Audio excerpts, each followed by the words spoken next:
जय हिंद दोस्तों, एक बार फिर से स्वागत है आप सभी का आपके अपने YouTube चैनल जीके क्यूज पर। और आज की क्लास रेलवे आरपीएफ भर्ती 2024-25 के एग्जाम की जो भी मेरे दोस्त तैयारी कर रहे हैं उन सभी के लिए जीके जीएस के इंपॉर्टेंट एमसीक्यू फॉर्मेट में क्वेश्चन होने वाले हैं। तो बिल्कुल दोस्त, और चलते हैं आज अपनी क्लास की तरफ, क्योंकि आज हम लोग कोशिश करेंगे कि 30 मिनट के अंदर क्लास को ख़त्म किया जाए।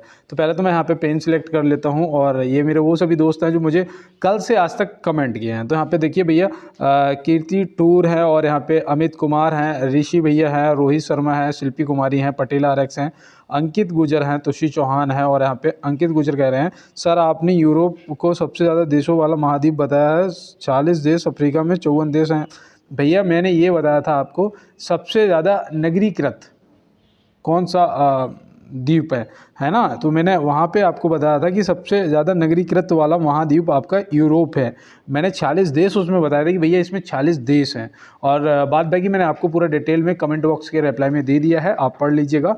और यहाँ पे देखो, सृष्टि और राधे राधे, खुशबू कुमारी हैं, शबीना है, सृष्टि है, अमित कुमार हैं, अपना खड़वा भैया, और चेतन भाई कैसे हो, नमस्कार। और यहाँ पे सिंगम सौर हैं, मंजीत भैया हैं, और यहाँ पे पंकज भैया हैं, और ये फौज क्या है, फोनजोइन, और रोहित गंगवार, और यहाँ पे शमीना कुमारी, और सॉरी रवीना कुमारी हैं, और प्रवीण भैया हैं, रविंदर कुमार हैं, और यहाँ पे पटेल आरएक्स, शिल्पी वट्टी, और अभिचित्रा हैं, टारगेट विथ यूपी पुलिस, और भाई मेरा, और यहाँ पे अंजलि कुमारी हैं। तो भैया बिल्कुल चलते हैं अब अपनी क्लास की तरफ और देखते हैं आज हमारे लिए पहला प्रश्न क्या होने वाला है।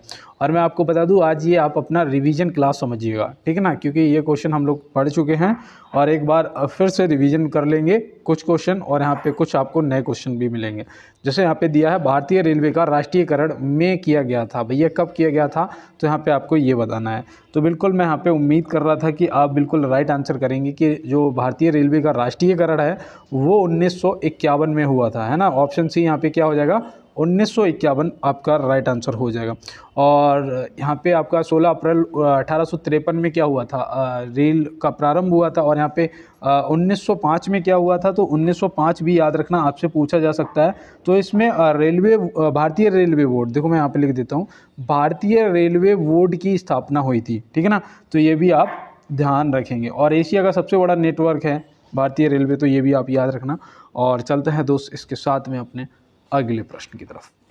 यहाँ दिया है, दक्षिण रेलवे का मुख्यालय की स्थापना कब की गई थी। दक्षिण रेलवे के मुख्यालय की स्थापना कब की गई थी, तो आप यहाँ पे क्या बताएंगे। और इसका जो मुख्यालय है वो कहाँ पर है, ये भी आप बताइएगा। तो बिल्कुल यहाँ पे पहले तो आप ये नोट कर लें कि भैया दक्षिण रेलवे की जो स्थापना है मुख्यालय का, वो 14 अप्रैल 1951 में हुआ था। कब हुआ था, 14 अप्रैल 1951 में हुआ था।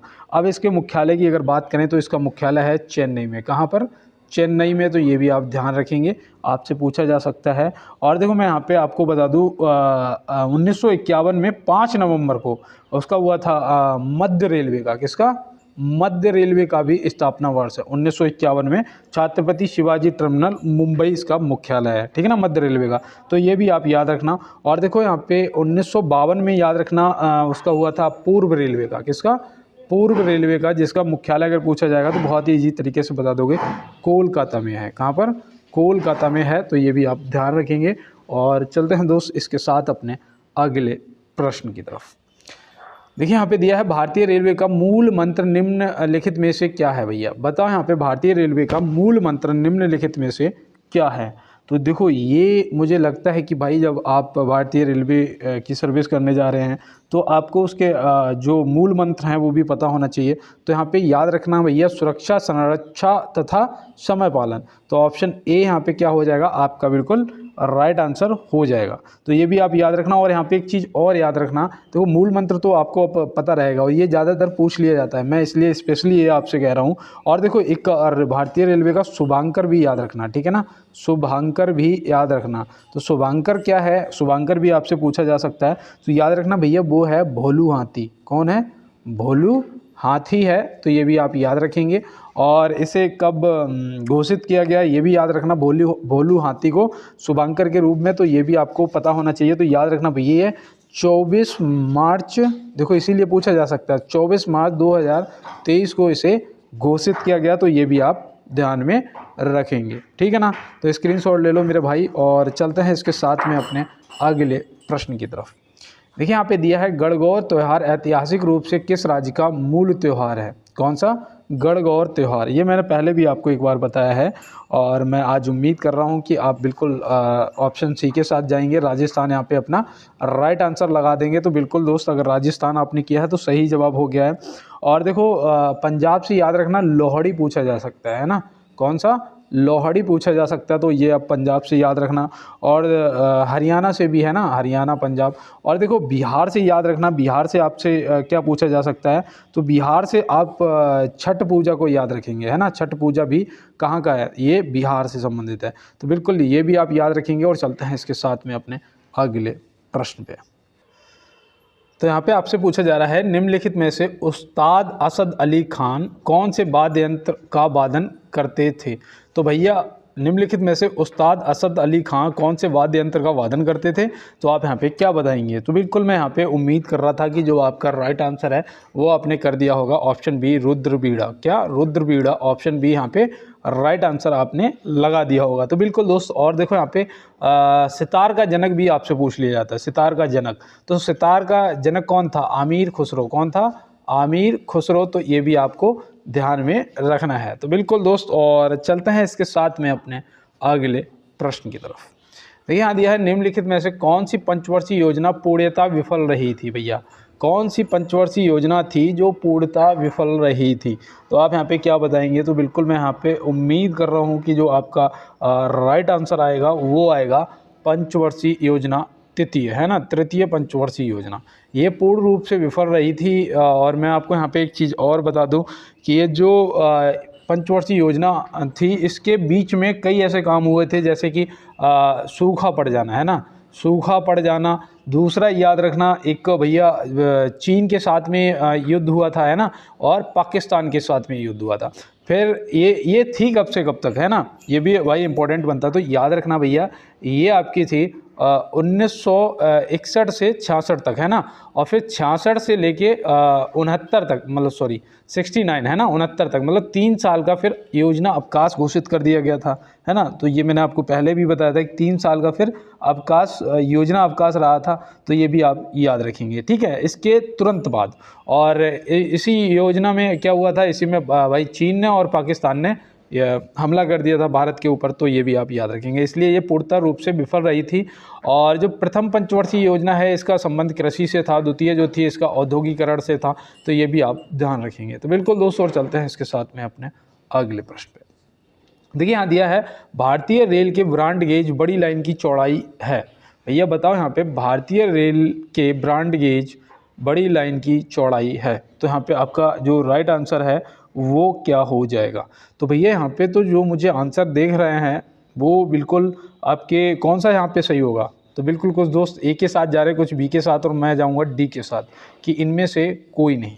क्योंकि जो ब्रॉड गेज है उसकी जो मीटर में लंबाई होती है वो याद रखना 1.676 मीटर होती है ना। तो ये ब्रॉड गेज की मतलब बड़ी लाइन की जो चौड़ाई होती है वो आप याद रखना। और अगर फुट में दे देगा तो फुट में भी याद रखना भैया 5 फुट 6 इंच, है ना, 5 फुट 6 इंच होती है। तो ये भी ऐसे आप याद रखेंगे। और देखो इसके बाद आपका आता है स्टैंडर्ड गेज। कौन सा? स्टैंडर्ड गेज आता है। तो स्टैंडर्ड गेज भी आपको ध्यान में रखना है कि स्टैंडर्ड गेज जो होता है उसकी चौड़ाई आपसे पूछी जा सकती है। तो वो वैसे तो अगर मीटर में बात करेंगे तो मीटर में 1.435 मीटर हो जाएगा, ठीक है ना। ऑप्शन बी में जो दे रखा है ये आपके वो स्टैंडर्ड गेज की चौड़ाई हो जाएगी। अगर आपसे उसमें पूछ लेगा, फिट में पूछ लेगा, तो आपका हो जाएगा 4 फुट और 8 सही 1/2 इंच, ठीक है ना। ऐसे आप याद रखना। और मीटर गेज जो है वो सीधा 1 मीटर का होता है, ठीक है ना। तो ये भी आपको ध्यान रखना है। तो ये सबसे छोटा होता है मीटर गेज। तो बिल्कुल दोस्त, और चलते हैं इसके बाद अपने अगले प्रश्न की तरफ। देखिए यहाँ दिया है भारत ने अपना पहला राष्ट्रीय अंतरिक्ष दिवस कब मनाया है।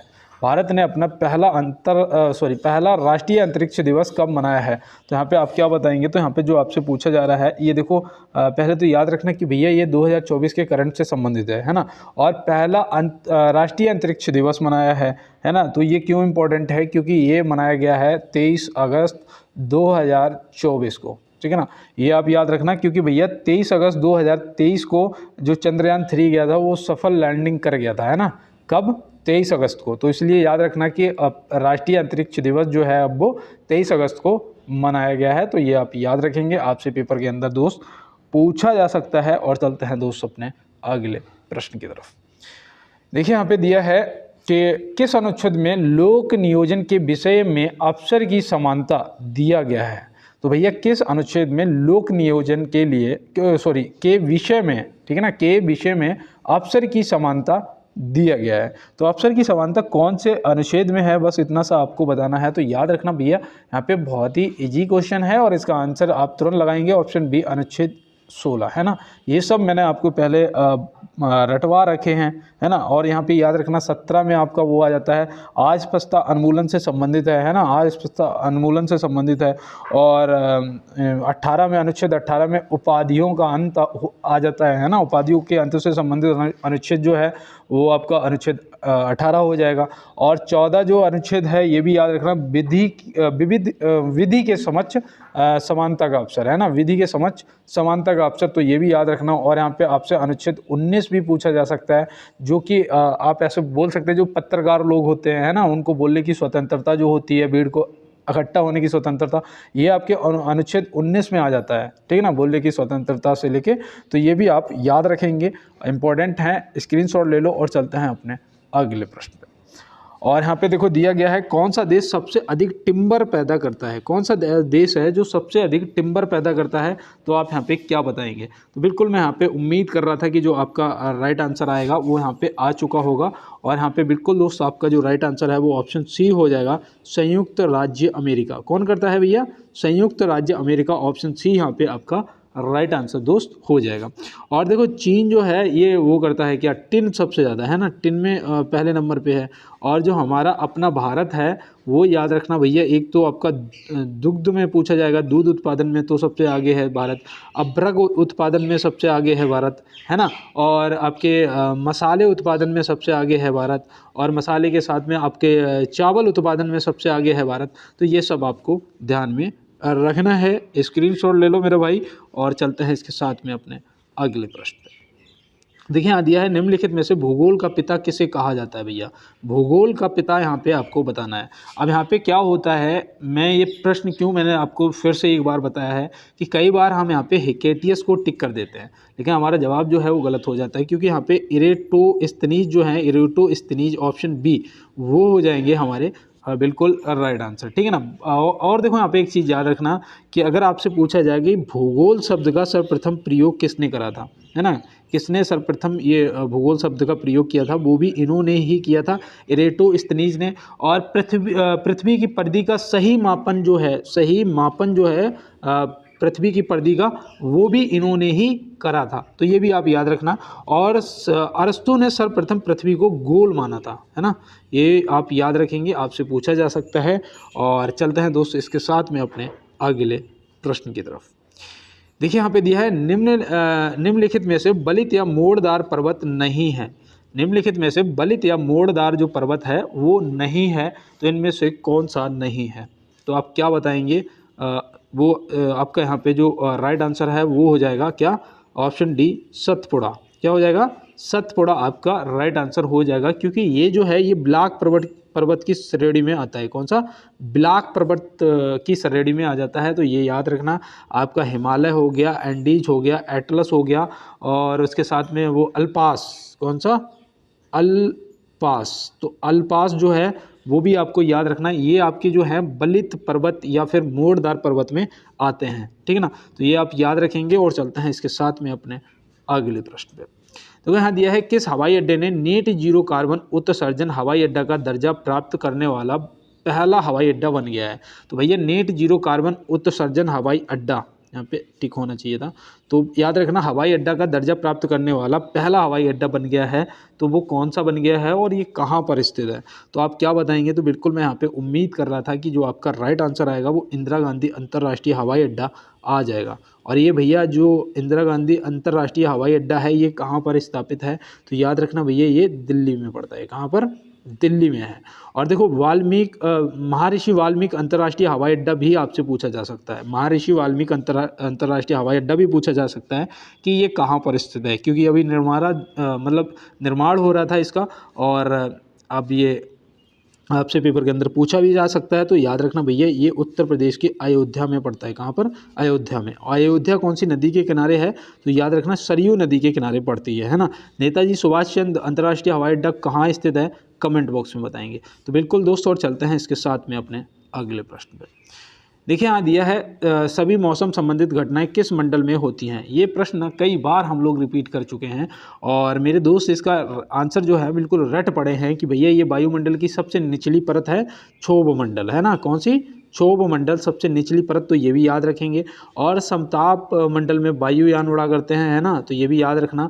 और चलते हैं दोस्त इसके साथ में अपने अगले प्रश्न पे। देखो यहाँ दिया है निम्नलिखित में से बगदाद कौन सी नदी के किनारे स्थित है। भैया क्या बगदाद जो है वो किस नदी के किनारे स्थित है? तो आप यहाँ पे क्या बताएंगे? तो बिल्कुल मैं यहाँ पे उम्मीद कर रहा था कि जो आपका आंसर आएगा वो ऑप्शन बी टिग्रिस आ जाएगा। क्या आ जाएगा? टिग्रिस नदी, ऑप्शन बी यहाँ पे आपका राइट आंसर आ जाएगा। तो बिल्कुल मैं उम्मीद कर रहा था, आपका आंसर जो है वो सही हो गया। अब यहाँ पे सीन नदी के किनारे मैंने आपको शायद कल ही बताया था, है ना। सीन नदी के किनारे कौन सा स्थित है? तो वो है पेरिस। कौन सा है? पेरिस शहर स्थित है। तो ये आप याद रखना। डार्लिंग नदी के किनारे भी मैंने आपको बताया था कि भैया सिडनी है ना। ऐसे मैंने बताया था ना, सिडनी है, जो कि ये कहाँ पड़ती है? ऑस्ट्रेलिया में पड़ती है सिडनी, है ना। तो ये भी आप याद रखना। अब ब्रह्मपुत्र के किनारे आपसे पूछा जा सकता है, वो है गुवाहाटी, है ना, गुवाहाटी है, तो ये भी आप याद रखना। और मूसी के किनारे तो हैदराबाद बिल्कुल रटा पड़ा है। और चलते हैं दोस्त इसके साथ में अपने अगले प्रश्न की तरफ। देखिए यहाँ दिया है नील नदी की देन किसे कहा जाता है? बताओ, नील नदी की देन किसे कहा जाता है? तो आप यहाँ पे क्या बताएंगे? तो बिल्कुल मैं यहाँ पे उम्मीद कर रहा था कि जो आपका जवाब आएगा वो ऑप्शन डी आएगा, मिस्र को, है ना। किसे कहते हैं? मिस्र को कहा जाता है नील नदी की देन। तो ये आप याद रखेंगे। और जो क्यूबा है, इससे याद रखना पूछा जा सकता है चीनी का कटोरा, है ना। किसे? चीनी का कटोरा। और बताओ भारत में चीनी का कटोरा किसे कहते हैं? किस राज्य को कहते हैं? कमेंट बॉक्स में बताइएगा। और यहाँ पे याद रखना भैया, जो तुर्की है, तुर्की को क्या कहते हो? यूरोप का मरीज। क्या कहते हो? यूरोप का मरीज। तो ये भी आप याद रखना। जापान को भैया क्या कहते हो? तो जापान को याद रखना सूर्योदय का देश। क्या कहते हैं? सूर्योदय का देश। तो ये भी आपको याद में रखना है। तो बिल्कुल मैं उम्मीद कर रहा था, मैंने यहाँ पे जो भी आपको बताया आपने बेटा नोट करा होगा। और चलते हैं इसके साथ में अपने अगले प्रश्न में। देखो 17वां क्वेश्चन है। मैं सिर्फ 1 मिनट के लिए रुकूंगा और सिर्फ इतना कहूँगा, हो सकता है मेरी ज़बान पे माँ सरस्वती विराजमान हो। और जो भी मेरे भाई बहन इस टाइम मेरी आवाज़ को सुन रहे हैं, इस बार आप सभी को 100% सफलता मिलेगी, ठीक है ना। आपका जो मिशन वर्दी है, आपको 100% वर्दी मिलेगी। और आप भी अपने भाई को अगर पहली बार क्लास को ज्वाइन किया है तो लाइक वाला बटन दोस्त जरूर दबाओ, और चैनल को सब्सक्राइब कर लेना, बेल आइकन दबा लेना, ताकि जो भी क्लास आएगी सबसे पहले आपको मिलेगी। और मैं यहाँ पे आपको बता दूँ कि एसएससी जीडी की क्लास जो है वो कल से स्टार्ट हो चुकी है ना। जिसमें आपको लगभग 5 से 10 क्वेश्चन आपको प्रीवियस जो अभी पेपर हुआ था उसमें जो पूछे गए थे विद डेट के और विद टाइम के, मैं बताता हूँ, है ना, कि ये भैया कौन सी डेट को कौन से टाइम पे पूछा गया। तो बिल्कुल उस प्रीवियस क्वेश्चन भी मिलेंगे आपको, एक ही क्लास में करंट के भी क्वेश्चन मिलेंगे, जीएस के भी क्वेश्चन मिलेंगे। तो आप क्लास को ज्वाइन कर लो, आपके लिए बहुत इंपॉर्टेंट है। और थोड़ा सा क्लास को शेयर कर देना अपने दोस्तों के साथ में। और देखो अब यहाँ पे पूछा गया है कि भारतीय रेल के संकेत 2 पीला सिग्नल का मतलब क्या है। भैया जो संकेत होता है ना भारतीय रेल में, देखा हो, एक पीला signal, red signal, green signal, ये भी आपसे पूछा जा सकता है ना। तो यहाँ पे एक चीज़ याद रखना भैया, 2 पीला सिग्नल का मतलब होता है ध्यान से। ऑप्शन बी यहाँ पे ध्यान से। देखो इसका मतलब होता है कि अभी ट्रेन जो है वो आगे बढ़ने के लिए तैयार है, लेकिन जो अगला सिग्नल है वो चेतावनी हो सकता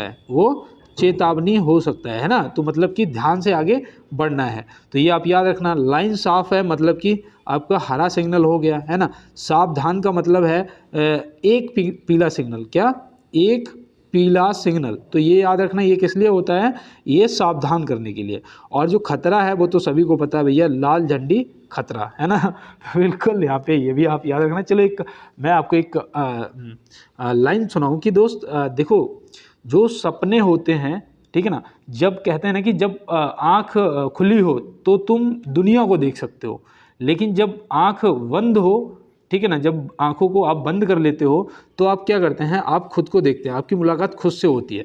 तो कुछ देर ना यार वाकई में एकांत में बैठ के आंखें बंद करके खुद से बात किया करो कि क्या मैं जो कर रहा हूँ उसके लिए मैं जितनी मेहनत कर रहा हूँ उतनी सुटेबल है, क्या उतने से हो पाएगा या मुझे और स्ट्रगल की ज़रूरत है। खुद से बात करोगे दोस्त तभी सफल हो पाओगे। अगर किसी और से पूछ रहे हो कि मेरा सिलेक्शन हो जाएगा या नहीं, तो फिर यार दिक्कत है यार।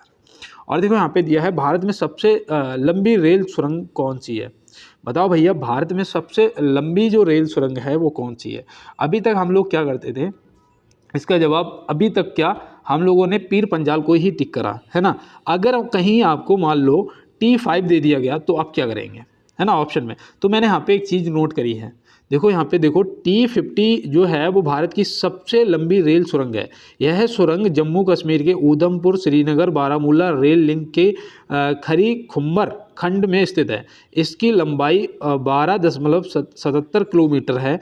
प्रधानमंत्री नरेंद्र मोदी जी ने 20 फरवरी 2024 को इस सुरंग का उद्घाटन किया था। तो अब आप यहाँ पे एक चीज़ बताओ, आप क्या लगाएंगे राइट आंसर। अगर देखो पीर पंजाल जो है उसकी लंबाई आपको पता ही होगी भैया, 11.225 किलोमीटर है ना, मतलब 11 किलोमीटर 225 मीटर, ठीक है ना। अब इसकी लंबाई देखो 12.77 किलोमीटर है, तो ये उससे बड़ी हुई ना। तो यहाँ पे आपका अगर ऑप्शन में T50 दिया है तो आप T50 को टिक करेंगे, और अगर T50 नहीं पीर पंजाल दिया है तो आप पीर पंजाल को टिक कर देना, ठीक है ना। अब यहाँ पे दोनों मैंने आपके डाउट जो जैसे कल आपने मुझे कमेंट बॉक्स में बोला था, तो वो डाउट ऐसे आपका नहीं रहना चाहिए। और सबसे बड़ा रेलवे यार्ड कहाँ स्थित है, मैंने ये भी आपको एक बार बताया था, वो याद रखना मुगल सराय में, है ना। कहाँ पड़ता है, उत्तर प्रदेश में पड़ता है क्या मुगल सराय, कमेंट बॉक्स में बताइए। और चलते हैं इसके साथ में स्क्रीनशॉट ले लेना, देखो इंपॉर्टेंट टॉपिक है। और चलते हैं अपने अगले प्रश्न पे। तो यहाँ दिया है पेरिस पैरा ओलंपिक 2024 में सुमित आदिल किस इवेंट में गोल्ड मेडल जीते हैं। तो भैया बताओ पेरिस पैरा ओलंपिक 2024 में सुमित आदिल किस इवेंट में गोल्ड मेडल जीते हैं। तो आप यहाँ पे क्या बताएंगे, ये भी देखो आपका अभी जो ओलंपिक हुआ पैरा ओलंपिक हुआ उससे संबंधित प्रश्न है और पूछा भी जा सकता है, क्योंकि भैया मेडल जीत के लाए हैं और वो भी आपका गोल्ड मेडल जीते हैं। तो याद रखना भैया जेवलिन थ्रो ऑप्शन सी यहाँ पे आपका क्या हो जाएगा, राइट आंसर हो जाएगा। इन्होंने पता कितना फेंका था, जो जेवलिन थ्रो है इनका वाला वो कितना गया था, तो याद रखना भैया 70.59 मीटर, है ना, इतना फेंका था। और इन्होंने इससे पहले जब टोक्यो ओलंपिक हुआ था उसमें कितना फेंका था, तो उसमें याद रखना इन्होंने फेंका था 68.55 मीटर, है ना। तो ये आप याद रखना। अब यहाँ पे इन्होंने नया ये अपना रिकॉर्ड बना दिया, है ना, तो ये आप याद रखेंगे। और कहते हैं ना कि करत करत अभ्यास के जरमत हो तो सुधार और रस्सी आवत जावत से सिलपट पर निशान। कहने का मतलब जब आप प्रयास करते रहेंगे, इन्होंने अपना ही रिकॉर्ड ब्रेक कर दिया, तो आप समझ सकते हैं यहाँ से कि प्रयास में वो ताकत होती है जहाँ आप अपना ही भी रिकॉर्ड तोड़ सकते हैं, दूसरे की तो बात छोड़िए, है ना। तो यहाँ पे बिल्कुल। और यहाँ पे देखो दिया है कि नोबेल म्यूजियम विश्व में कहाँ स्थित है। भैया बताओ नोबेल म्यूजियम जो है वो विश्व में कहाँ स्थित है, तो आप क्या बताएंगे। तो बिल्कुल मैं यहाँ पे उम्मीद कर रहा था कि आपका जो राइट आंसर आएगा वो क्या होगा, ऑप्शन डी। क्या होगा, ऑप्शन डी होगा राइट आंसर। क्योंकि देखो ये ना ये है स्टॉकहोम में, कहाँ पर, स्टॉकहोम में है। तो ये आप यहाँ पे मैं लिख देता हूँ, स्टॉकहोम में है। ये पता कहाँ पर, ये स्वीडन में पड़ता है, कहाँ पर, स्वीडन में पड़ता है। तो ये आप ध्यान रखेंगे, ठीक है ना।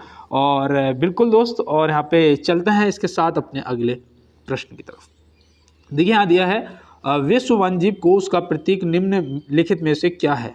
बताओ विश्व वन्यजीव कोष का प्रतीक निम्न में से क्या है।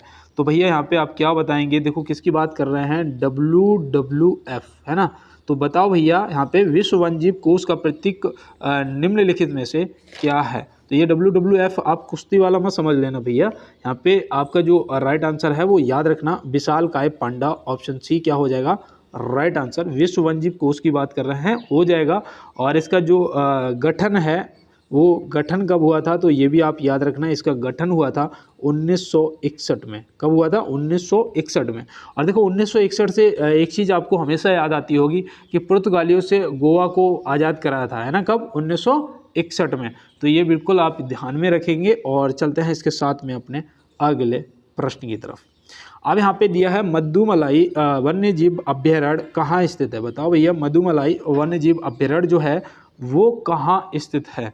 तो यहाँ पे आप क्या बताएंगे, तो बिल्कुल यहाँ पे याद रखना भैया आपका जो राइट आंसर है इनमें से वो हो जाएगा ऑप्शन सी तमिलनाडु। क्या हो जाएगा, ऑप्शन सी तमिलनाडु, या फिर आपको नीलगिरी की पहाड़ियाँ, नीलगिरी लिखा हुआ मिल सकता है, या फिर आपको तमिलनाडु। तो आप बिल्कुल भयभीत नहीं होंगे, अपना राइट आंसर करके आएंगे। और देखो झारखंड में याद रखना, अगर झारखंड किया था तो वहाँ पे आपका वो है बेतला राष्ट्रीय पार्क। कौन सा, वेतला राष्ट्रीय पार्क है, तो ये आप याद रखेंगे। ये पलामू में पड़ता है ना, पलामू में पड़ता है, तो ये आप याद रखना। और देखो यहाँ पे भरतपुर में आपका वो है केवलादेव पक्षी विहार है ना, कौन सा, केवलादेव पक्षी विहार, तो ये भी आप याद रखना। भरतपुर मतलब राजस्थान। तो बिल्कुल दोस्त ये भी आपको याद रखना है, नोट कर लेना है। और चलते हैं इसके साथ में अपने अगले प्रश्न पे। तो यहाँ दिया है सकल घरेलू उत्पाद की दृष्टि से भारत का विश्व में स्थान क्या है। ये आज आपका HW है। ये कल की क्लास को जिसने भी देखा होगा वो इसका आंसर करने में बिल्कुल भी देरी नहीं करेगा, क्योंकि ये ना हम लोग कर चुके हैं क्वेश्चन को, है ना। तो बिल्कुल दोस्त इसका आप राइट आंसर करेंगे। और चलते हैं इसके साथ में अपने अगले प्रश्न। देखिए यहाँ दिया है आयोडीन और पोटेशियम क्लोराइड के मिश्रण से आयोडीन को अलग किया जा सकता है। आयोडीन और पोटेशियम क्लोराइड के मिश्रण से आयोडीन को अलग किया जा सकता है। तो कैसे किया जा सकता है, किस विधि द्वारा किया जा सकता है, तो आप यहाँ पे क्या बताएंगे। तो भैया यहाँ पे मैं उम्मीद कर रहा था कि जो आपका राइट आंसर आएगा वो ऑप्शन सी ऊर्ध्वापातन विधि आ जाएगा, जो कि यहाँ पे बिल्कुल राइट आंसर हो गया है। तो ऑप्शन सी यहाँ पे आपका राइट आंसर दोस्त हो गया है। और चलते हैं इसके साथ में अपने अगले प्रश्न पे। तो यहाँ दिया है पेरिस पैरा ओलंपिक 2024 में एथलीट निषाद कुमार ने ऊंची कूद में कौन सा पदक जीता है। तो भैया बताओ पेरिस पैरा ओलंपिक 2024 में एथलीट निषाद कुमार ने ऊंची कूद में कौन सा पदक जीता है। ये भी देखो आपका पैरा ओलंपिक से संबंधित मतलब कि इम्पोर्टेंट है ना। तो यहाँ पे याद रखना भैया इन्होंने जो जीता है वो रजत पदक। ऑप्शन बी यहाँ पे क्या हो जाएगा आपका बिल्कुल राइट आंसर दोस्त हो जाएगा। तो बिल्कुल आप ध्यान में रखेंगे। और चलते हैं दोस्त इसके साथ में आप अगले प्रश्न की तरफ।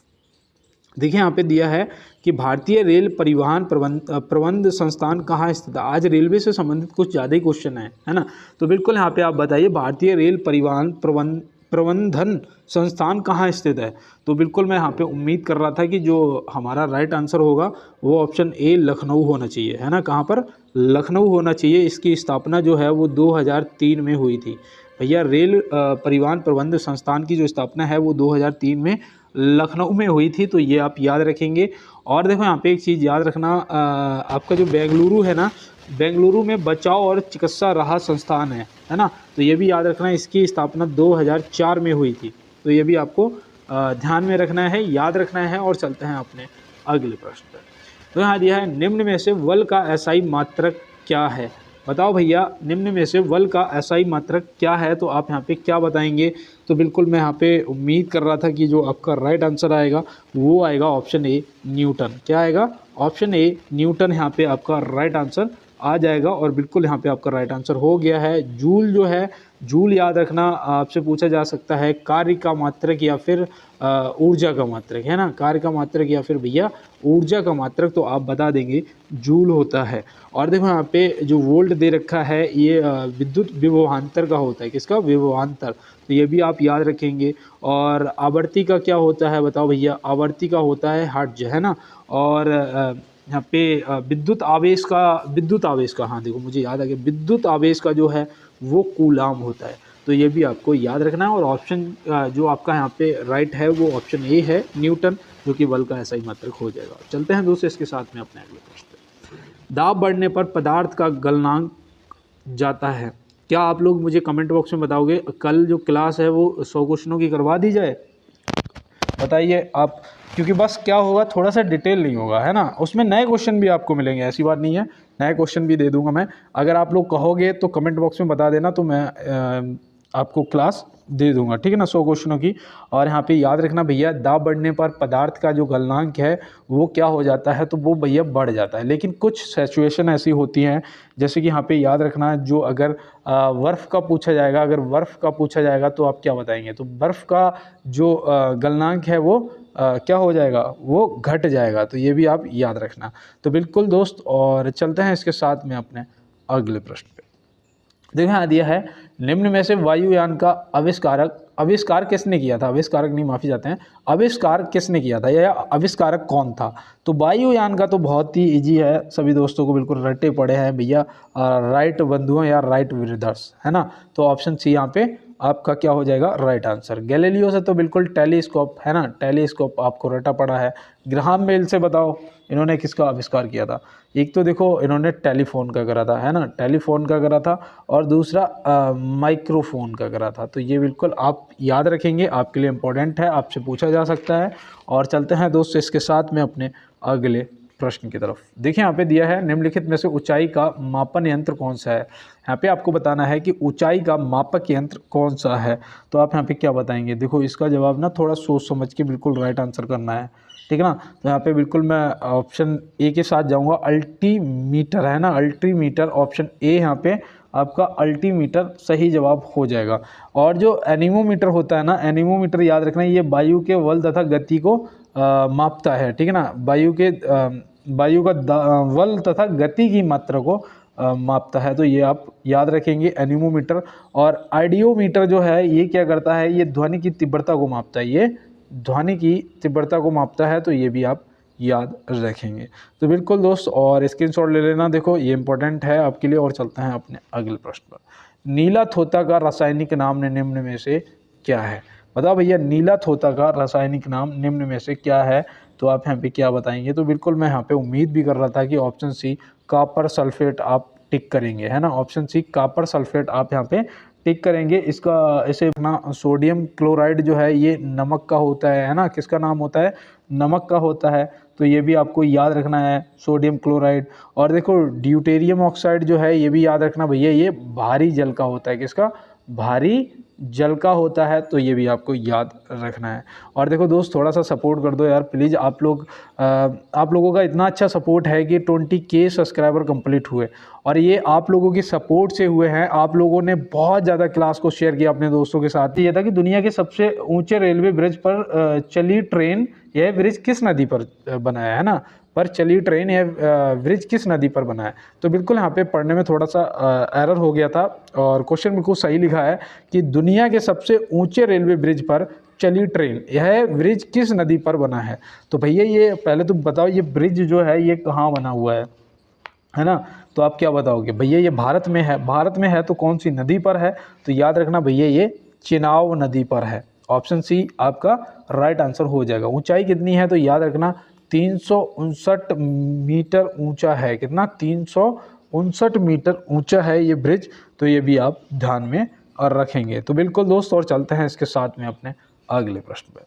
तो यहाँ दिया है, निम्नलिखित में से कोशिका भित्ति की खोजकर्ता कौन है। बताओ भैया, निम्नलिखित में से कोशिका भित्ति के खोजकर्ता कौन है। तो यहाँ पे की जगह कौन, मतलब भित्ति के होना चाहिए था, की नहीं होना चाहिए था। तो बताओ, निम्नलिखित में से कोशिका भित्ति के खोजकर्ता कौन है। अब प्रश्न बिल्कुल सही लिखा है। तो यहाँ पे बिल्कुल आपका जो राइट आंसर है वो ऑप्शन बी रॉबर्ट हुक हो जाएगा। क्या हो जाएगा, रॉबर्ट हुक, ऑप्शन बी यहाँ पे आपका राइट आंसर हो जाएगा। और इन्होंने कब इसकी खोज करी थी, तो वो भी याद रखना 1665 में करी थी। कब करी थी, 1665 में इसकी खोज करी थी। तो बिल्कुल याद रखना। क्रिश्चियन डी ड्यूब है जो, वो आप याद रखना, इन्होंने लाइसोसोम की करी थी। किसकी, लाइसोसोम। और फंग तो आपको विटामिन पता ही होगा। तो बिल्कुल दोस्तों, और चलते हैं इसके साथ में अपने अगले प्रश्न।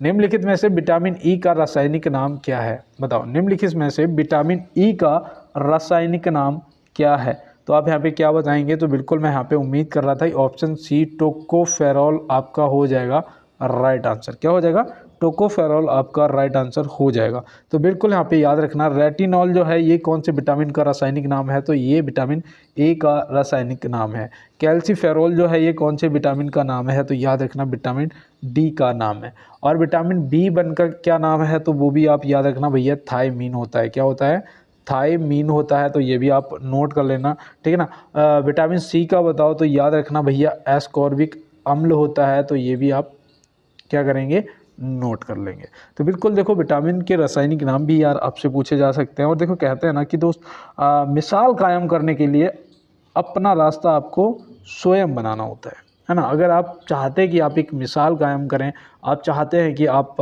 उन लोगों के बीच में कभी आपको शर्मिंदा ना होना पड़े जो कहते हैं कि आप कुछ नहीं कर पाएंगे, और वो एक दिन आपके आगे खड़े हों, सामने खड़े हों और नतमस्तक हों कि हाँ आपने कर दिखाया, है ना। तो उनके लिए आपको अपना एक मिसाल कायम करना पड़ेगा, और उसके लिए आपको अपना रास्ता स्वयं बनाना पड़ेगा, है ना। उसके लिए मेहनत करनी पड़ेगी आपको। और देखो यहाँ पे दिया है कि खाना पकाने का तेल जो है वो वनस्पति घी में किस प्रक्रिया द्वारा बदल जाता है, तो आप क्या बताएंगे। तो बिल्कुल यहाँ पे मैं उम्मीद कर रहा था कि आपका हाइड्रोजनीकरण ऑप्शन सी जो है वो क्या हो जाएगा, राइट आंसर हो जाएगा, है ना। तो बिल्कुल दोस्तों, और चलते हैं इसके साथ में अपने अगले प्रश्न की तरफ। देखिए यहाँ पे दिया है G20 विदेश मंत्रियों की बैठक 2023 में किस शहर में आयोजित हुई थी। तो बताओ भैया G20 विदेश मंत्रियों की जो बैठक है वो 2023 में किस शहर में आयोजित हुई थी। तो भैया ये याद रखना, ये तो बहुत ही इजी क्वेश्चन है, कहाँ, नई दिल्ली, ऑप्शन ए आपका राइट आंसर हो जाएगा। तो बिल्कुल, और चलते हैं इसके साथ में अपने अगले प्रश्न पर।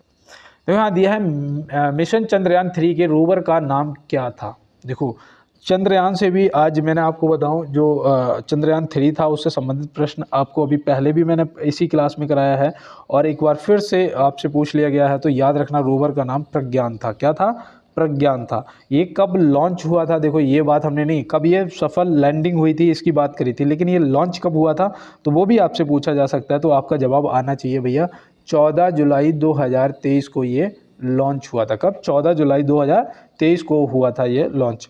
ये भैया किस रॉकेट की सहायता से लॉन्च किया गया था, तो मैंने उस दिन आपको बताया था SLV, है ना। तो यहाँ पे जी याद रखना, GSLV, ठीक है ना, PSLV, GSLV, और ये GSLV 1 था रॉकेट जिससे इसे लॉन्च किया गया था। और ये कब सफल लैंडिंग हो गई थी, ये आप अभी मुझे कमेंट बॉक्स में बताएंगे, क्योंकि ये मैंने अभी आपको बताया था, है ना। तो बिल्कुल, और चलते हैं इसके साथ में अपने अगले प्रश्न में। साल 2025 में ICC विश्व टेस्ट चैंपियनशिप फाइनल की मेजबानी कौन सा देश करेगा। बताओ भैया, साल 2025 में ICC विश्व टेस्ट चैंपियनशिप फाइनल की मेजबानी कौन सा देश करेगा। ये प्रश्न तो आपके लिए काफ़ी इंपॉर्टेंट है, क्योंकि ये भैया 2025 मतलब करंट, है ना। तो यहाँ पे आप क्या बताएंगे, तो याद रखना ये होगा लॉर्ड्स क्रिकेट ग्राउंड, जो कि इंग्लैंड में पड़ता है। कहाँ पर, इंग्लैंड। तो ऑप्शन बी यहाँ पे आपको ध्यान में रखना है। तो बिल्कुल दोस्त, और चलते हैं इसके साथ अपने अगले प्रश्न पर। यहाँ दिया है इसरो की स्थापना कब की गई थी। इसरो की स्थापना यहाँ पे पूछा जा रहा है, तो आप क्या बताएंगे। तो ये तो भैया बहुत ही इजी है कि 15 अगस्त 1969 को हुई थी। तो यहाँ पे 69 दिया है, हाँ ऑप्शन सी में दिया है। तो याद रखना भैया 15 अगस्त 1969 को इसकी स्थापना हुई थी। और ये स्थापना कहाँ, इसका मुख्यालय कहाँ है, तो मुख्यालय भी आप याद रखना भैया, ये है आपका बेंगलुरु में। कहाँ पर है, बेंगलुरु में। इसरो के अध्यक्ष अभी वर्तमान में कौन है, तो याद रखना भैया एस सोमनाथ है ना, एस सोमनाथ हैं। तो ये बिल्कुल आप याद रखेंगे। और चलते हैं इसके साथ में अपने अगले प्रश्न में। यहाँ दिया है PM मित्रा योजना के अंतर्गत किन 2 जिलों में टेक्सटाइल पार्क का शुभारंभ हुआ है। तो बताओ भैया PM मित्रा योजना के अंतर्गत किन 2 जिलों में टेक्सटाइल पार्क का शुभारंभ हुआ है। तो यहाँ पे आप क्या बताएंगे। तो बिल्कुल मैं उम्मीद कर रहा था कि आपका जो राइट आंसर आएगा। देखो ये इंपॉर्टेंट हैं, ये योजनाएं आपको मैं रोज़ इसीलिए 1-2 बताता हूँ कि पेपर में पूछी जा सकती है। तो यहाँ पे याद रखना भैया लखनऊ और हरदोई, है ना। तो यहाँ पे आपका जो राइट आंसर है वो ऑप्शन सी हो जाएगा। ए और बी दोनों आपका राइट आंसर हो जाएंगे। और देखो मैं दोस्त, मैं आपको बता दूं, आज आप लोगों ने बहुत अच्छा सपोर्ट किया है, सभी को बहुत बहुत धन्यवाद। और दोस्त आज को क्लास ना मैं 40 क्वेश्चन पे ही थोड़ा रुकूंगा, और SSC की जो क्लास है उसमें सभी लोग ऐड हो जाया करो, ठीक है ना, देख लिया करो, क्योंकि कुछ नॉलेज बढ़ेगा ही, है ना, कुछ नॉलेज बढ़ेगा ही। तो बिल्कुल दोस्त, क्लास को आपको एक बार वॉच करना है, देख लेना। और मिलते हैं दोस्त कल 50 क्वेश्चनों के साथ में या फिर 100 क्वेश्चनों के साथ में, ये आप कमेंट बॉक्स में बताएंगे, उस आधार पे तय होगा। और अगर आप 100 क्वेश्चनों के लिए नहीं भी कहेंगे तो आपको 50 क्वेश्चन डिटेल के साथ में कल आपको नए क्वेश्चनों के साथ में मिलूंगा। तो बिल्कुल दोस्त, मिलते हैं कल नए क्वेश्चनों के साथ में। तब तक के लिए सभी दोस्तों को मेरा जय हिंद, वंदे मातरम, भारत माता की जय।